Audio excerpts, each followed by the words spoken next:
Now, Johnny, there it is. You were invited along at some point after you'd kind of stopped the business but agreed to carry on training to train some of the new applicants to be, I call them that, some people would call them victims, I wouldn't, to become the new stars of tomorrow.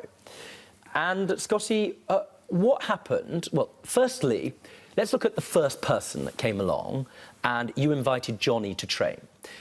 Before I get there and ask you about that person, why did you ask Johnny to come back and train this first person?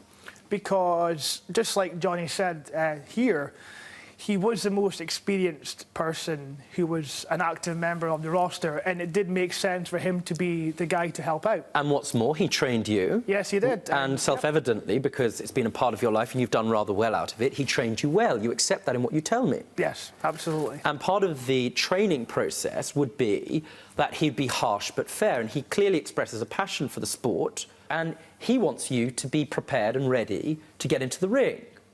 So, give me an example of the types of harsh training that Johnny may have given you when you were training, Scotty. Well, he was harsh but fair with us because for it to be worth our while, because of the travelling involved, we would do maybe a 5-hour session, which is really, really heavy going. So that's where the harsh but fair comes from. Well, sorry, Johnny, give me an idea of the types of things physically and verbally you would do when you were training Scotty. Well, if you're talking a 5-hour session, for the first hour, I'd make them do press-ups, sit-ups, squats, running, everything physical I could do to exhaust them.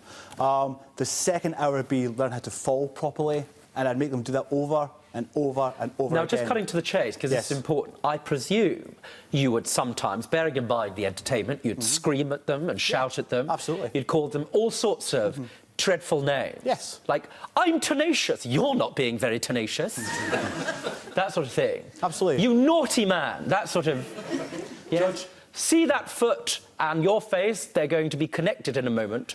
Well, yeah, I mean, one thing you need to understand about wrestling, regardless of your perception of entertainment or whatever, it is a brutal sport. Physical it's sport. Not for everybody. I accept that. And I accept that people need to be prepared for Absolutely. it, don't they? I am there to weed out the weak. Out of every 10 trainees that will turn up, 1 is going to make it. Now, where do you get that statistic from? Is that something That's from personal experience. I've watched them come in and I've watched them quit. Well, give me the types of reasons why somebody who starts training may quit. Is it because they're just not...